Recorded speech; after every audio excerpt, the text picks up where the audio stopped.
Okey.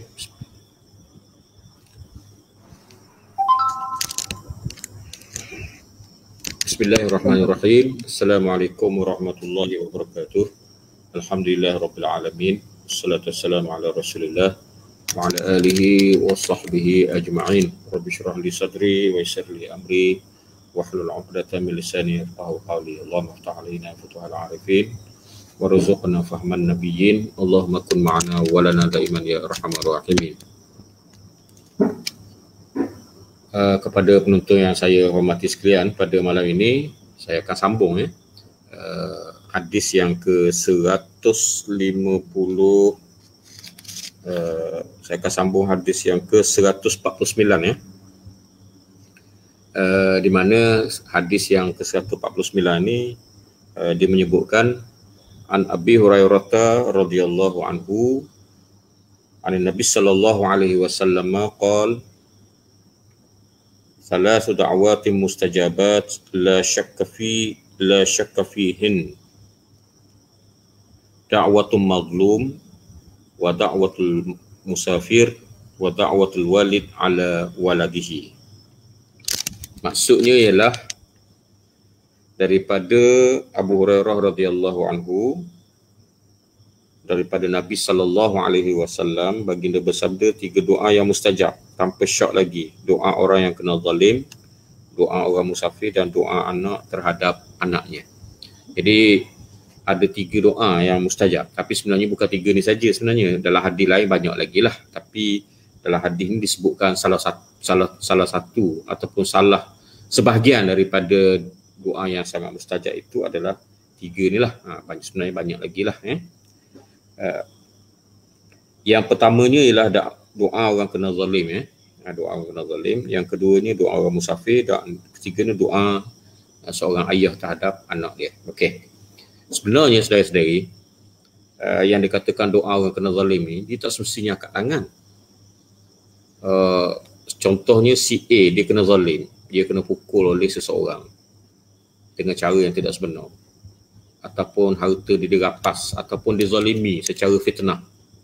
Dia difitnah melakukan jenayah, sedangkan dia tak melakukan jenayah. Tersebar berita tu dalam internet, dalam Facebook dan sebagainya. Maka si mangsa tadi, dia tak semestinya berdoa, ambil air semayang hajat, akad tangan, tak semesti. Tapi apa yang disebut di kala itu, di kala kezaliman itu berlaku pada dirinya. Contohnya ialah pada masa dia dapat tahu bahawa dia telah difitnah, dia pun kata, dia kata apa? Dia kata laknatlah orang yang si fulan yang telah memfitnahkan dia. Maka doa tu, itulah doa. Kadang-kadang dia sebut celakalah orang tu.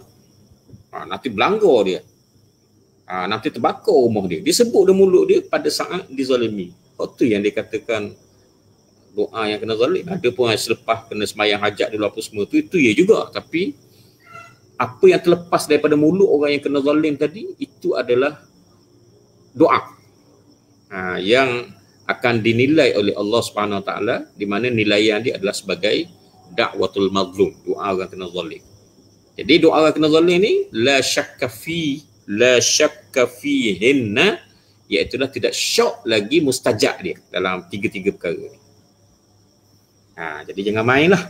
Jadi sebab tu jangan kita ingat ke doa orang kena zalim tu dia semayang hajat dulu, yang dia dia ambil semayang, dia dulu 3 semayang, pergi masjid dulu, esok tu malam ni ke masa tahajud. Tak semesti. Masa kena zalim tu, saat awal tu, itu lagi mustajab.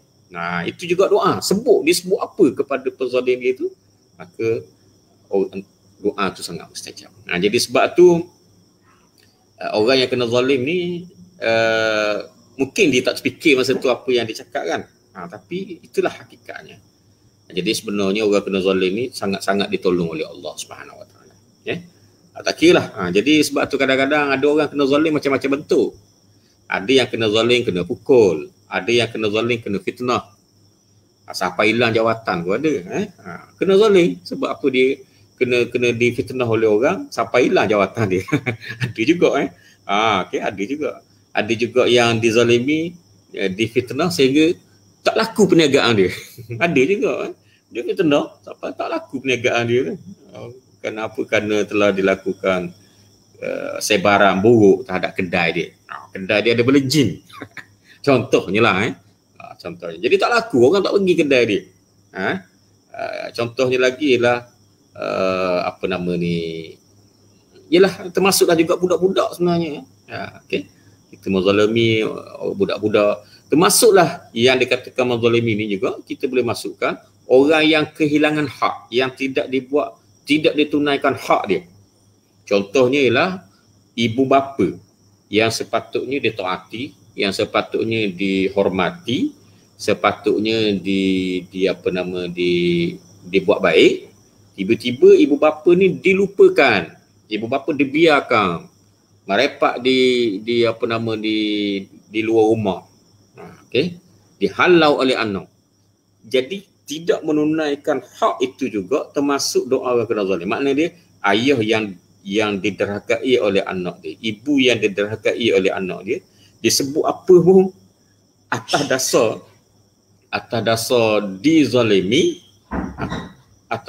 dizalimi, maka doa apa yang disebut itu adalah sangat-sangat mustajab di sisi Allah Subhanahu wa taala. Jadi itulah kena jagalah. Termasuklah juga doa orang kena zalim ni, kita jangan pandang remeh. Saya selalu perhatikan orang pandang remeh dua perkara.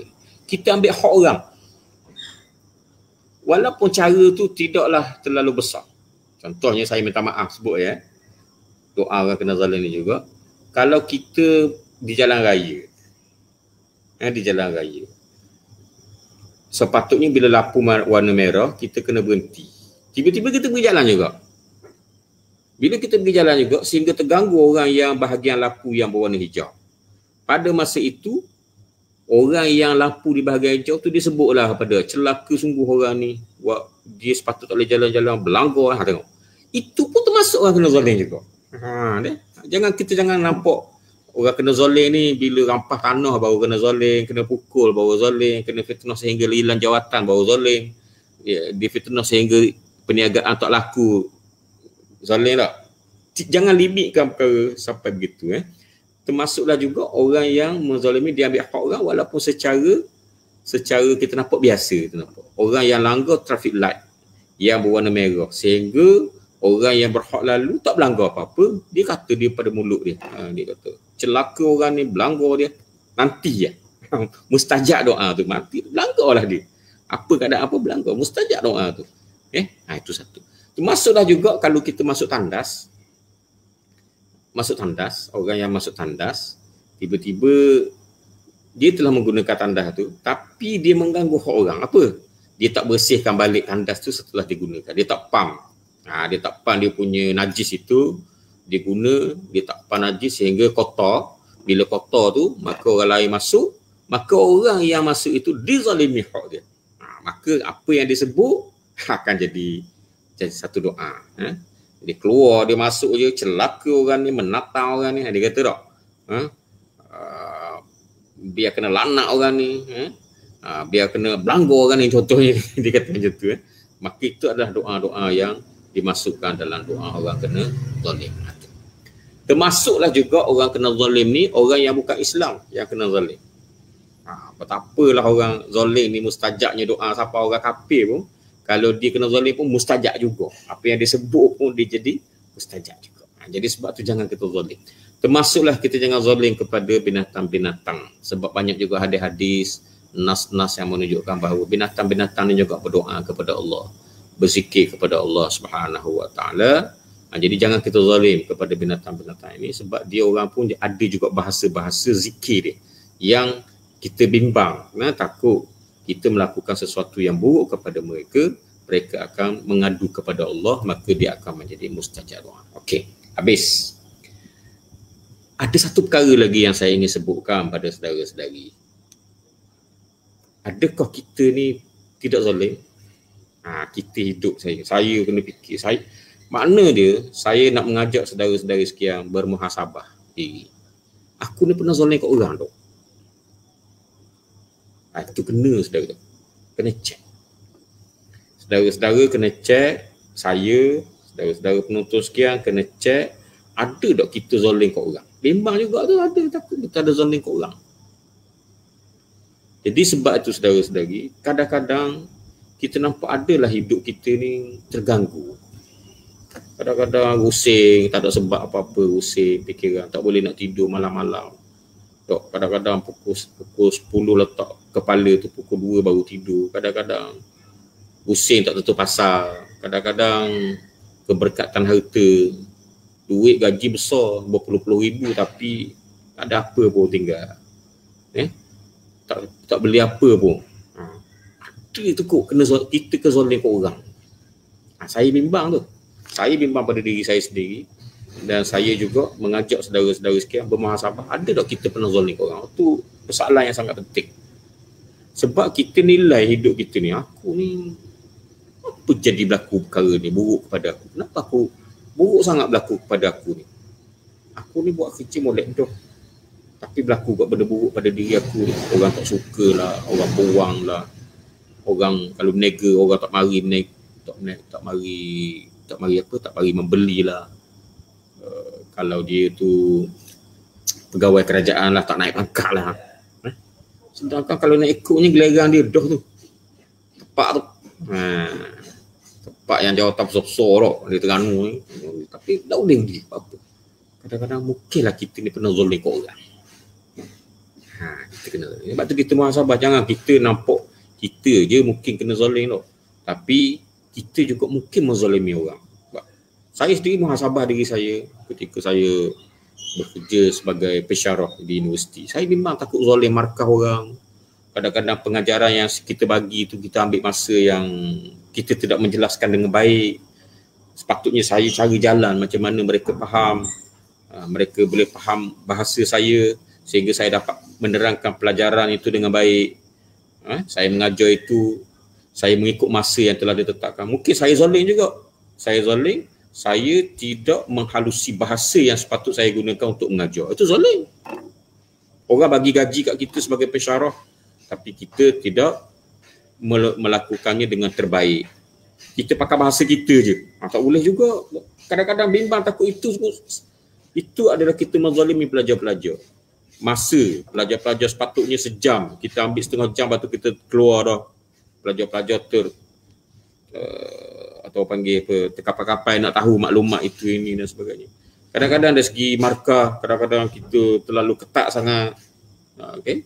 Jadi itu mungkin, iyalah janganlah terlalu longgar sangat, tapi ikut peraturan. Tapi mungkin kadang-kadang terlalu ketat sangat. Jadi mungkin itu satu kezaliman. Jadi saya muhasabah diri saya. Mungkin saya juga ada mengalami macam-macam masalah tak? Saya sendiri tak? Sebagai manusia macam anda semua juga ada masalah. Mungkin sebab kita zalim kat orang masa kita jadi pensyarah dulu. Saya pernah jadi pensyarah dekat UMT baik, dekat UNIZA baik, dekat UIA baik, dekat UM pun pernah dan sebagainya. Jadi mungkin sebabnya lah kerana kita zalim kat orang dari segi sudut pembelajaran. Masa yang kita beri pada pelajar yang sepatutnya berapa jam kita tak gunakan, mungkin kita lebih kepada aktiviti kita sendiri. Tak masuk pejabat lah, kita pergi minum air lah dan sebagainya. Jadi ini kemungkinan kezaliman itu akan berlaku. Itu bimbang. Yang keduanya doa orang musafir. Doa orang musafir ni mustajab. Okey. Kenapa pula doa orang musafir ni mustajab? Sedangkan tak ada apa-apa pun sekarang musafir, seronok musafir ni kadang-kadang naik kereta dengan keluarga, dengan ibu bapanya, dengan anak-anaknya, dengan isteri, bawa sekali kadang-kadang anak-anak saudara, kadang-kadang kita bawa sekali ipok kita ke siapa ke tak, seronok, 2-3 buah kereta pergi jalan ke utara, pergi jalan ke selatan, Semenanjung Malaysia, pergi Kelah situ sini dan sebagainya. Tak. Kita rasa seronok je, tak ada masalah apa-apa pun musafir ni. Tapi sebenarnya musafir ni dia terdedah kepada kesusahan. Apa yang terdedah kesusahan? Ada kemungkinan rosak kereta, kemungkinan berlanggar, kemungkinan adalah beberapa perkara lain dan saya tak nak sebut dah dan sebagainya. Jadi hal tu juga menyusahkan, tu juga menyebabkan Tuhan bagi suatu kredit yang tinggi kepada orang musafir ni iaitu doa mereka sangat mustajab. Mereka terdedah kepada kemungkinan berlaku itu ini daripada kesusahan hasil daripada perbuatan musafir itu sendiri. Okay? Jadi sebab tu kerana kesusahan tu lah kita tengok Islam membenarkan sembahyang jamak qasar. Kenapa jamak qasar sedangkan sebab kita ni terdedah kepada kemungkinan musafir itu terdedah kepada kesusahan. Jadi dibenarkan jamak qasar. Tapi nak masa susah saja susah lah kan. Tak ada macam mana nak jadi nak buat panduan dia. Jadi sebab tu Islam membenarkan tak kira lah susah tak susah pun, asal kamu musafir kamu boleh sembahyang qasar. Sembahyang jamak pun boleh, sembahyang qasar pun boleh. Jadi itu saya nak sebutkan pada saudara-saudari sekalian bahawa doa orang yang musafir ni mustajab. Jadi sebab tu saudara-saudari, kalau kita musafir ada beberapa perkara yang perlu kita buat untuk mendapatkan doa yang mustajab ini, iaitulah janganlah kita tak berhenti langsung kalau ikut sunnah Nabi Muhammad sallallahu alaihi wasallam. Musafir ni dia ada masa berhenti dia. Okey, Nabi sallallahu alaihi wasallam suruh berhenti. Antaranya ialah Nabi sallallahu alaihi wasallam pernah dia bermusafir lalu disuruh berhenti di satu tempat, lalu Nabi kata aslihu libasakum wa aslihu rihalakum. Bersihkan baju kamu, bersihkan kenderaan kamu, untuk yang kamu naik kalau ada najis bersihkan kaki dan sebagainya. Fa innakum qadimuna ala ikhwanikum, kerana kamu akan berjumpa dengan saudara-saudara kamu. Kita berhenti. Makna dia sunnah Nabi ni kita berhenti juga. Jangan jalan straight. Sunnah Nabi kena singgah juga mana-mana. Itu sunnah Nabi dalam perjalanan. Jadi di antaranya kita ambil kesempatan untuk membersihkan diri. Di antaranya lagi lah kita ambil kesempatan, mungkinlah ada masa untuk kita semayang sunat hajat, kita semayang sunat mutlak atau apa-apa. Ataupun kita tidak berkesempatan, kita berdoa je lah. Kita berhenti, mungkin dalam perjalanan tu kita sibuk nak bawa kereta dan sebagainya. Tapi mungkin kita berhenti sekejap, kita boleh melakukan perkara yang saya sebut tadi. Di antaranya sekurang-kurangnya kita berdoa. Mungkin masa tu juga kita dapat berselawat 10 kali, 20 kali dan sebagainya. Jadi itu sebagai tanda sebagai tanda kita mengingati Allah, dan kita ambil kesempatan juga untuk berdoa pada masa itu. Jadi itu sangat penting. Dan satu perkara, satu dalil yang menunjukkan bahawa doa orang musafir ini mustajab ialah pernah satu ketika Sayyidina Umar radhiyallahu anhu dia nak pergi ke Mekah, dia nak mengerjakan umrah. Lalu Nabi kata dekat dia, la tansana fi du'aika ya ukhay. Jangan kamu lupakan kami dalam doa kamu wahai saudaraku. Nabi minta Sayyidina Umar berdoa. Untuk orang, untuk kawan-kawan tu maksudlah dia lah. Jadi maksudnya Nabi sendiri pun minta Sayyidina Umar berdoa sebab Sayyidina Umar nak bermusafir. Jadi makna menunjukkan bahawa doa orang musafir itu memang mustajab sungguh. Sampai Nabi pun minta Sayyidina Umar yang bermusafir tadi doa untuk dia juga. Itulah keadaannya.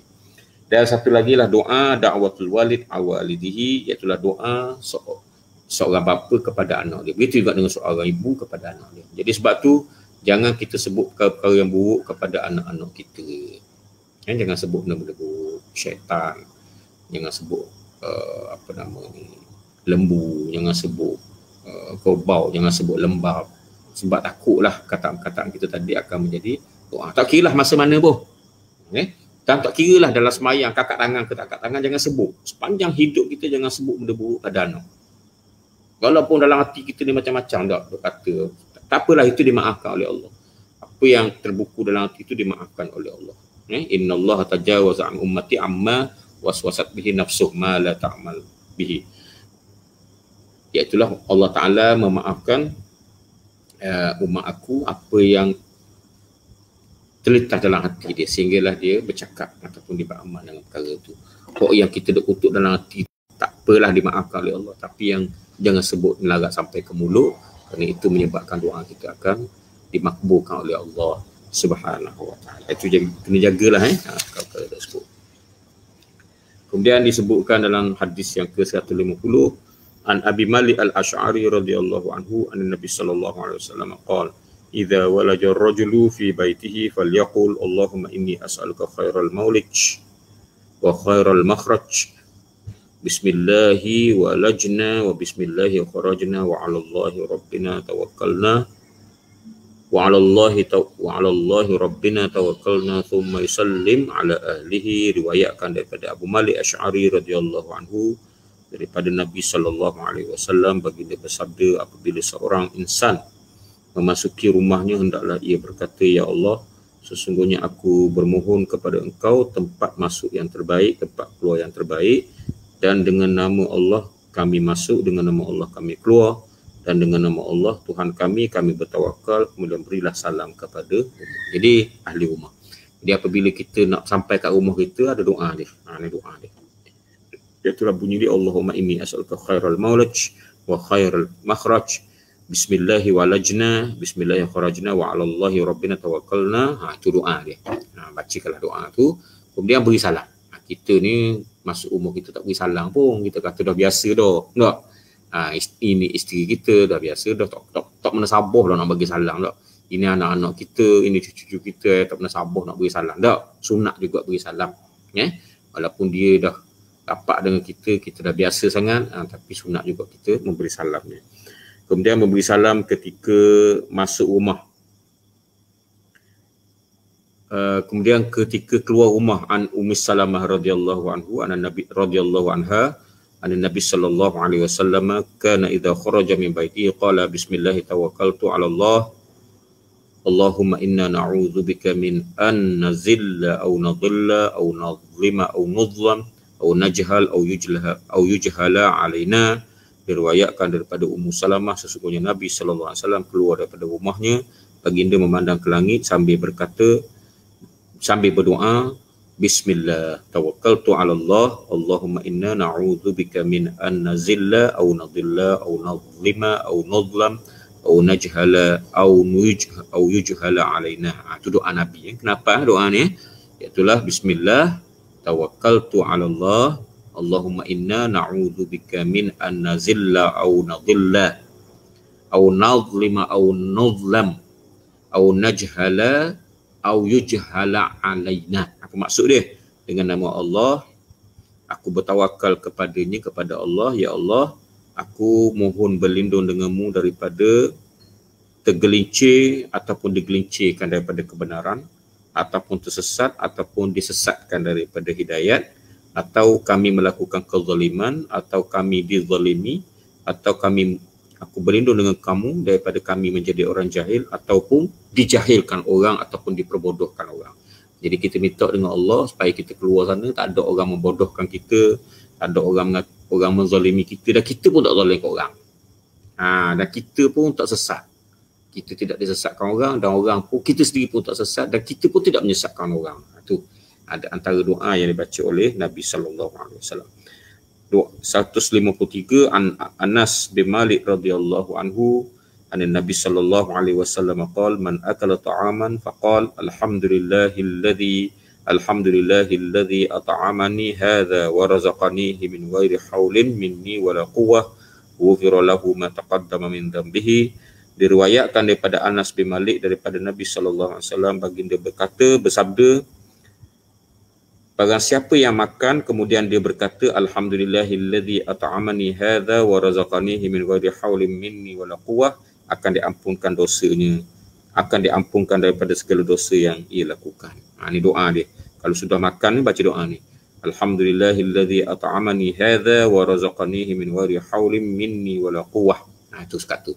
Kalau kita baca waktu ghufira lahu ma taqaddama min dhanbihi, maka insya-Allah kita akan diampunkan dosa-dosa yang lepas. Apa maksud dia tu? Iaitulah maksudnya segala puji bagi Allah yang telah memberi aku makanan dan mengurniakan rezeki kepadaku tanpa keupayaan dan kekuatan daripadaku. Itu sajalah. Kita bersambung lagi pada minggu depan insya-Allah. Apa yang terbaik, apa yang baik itu adalah daripada Allah, yang tak baik daripada saya, dan saya bertaubat kepada Allah Subhanahu wa taala. Wabillahi taufiq wal hidayah. Assalamualaikum warahmatullahi wabarakatuh.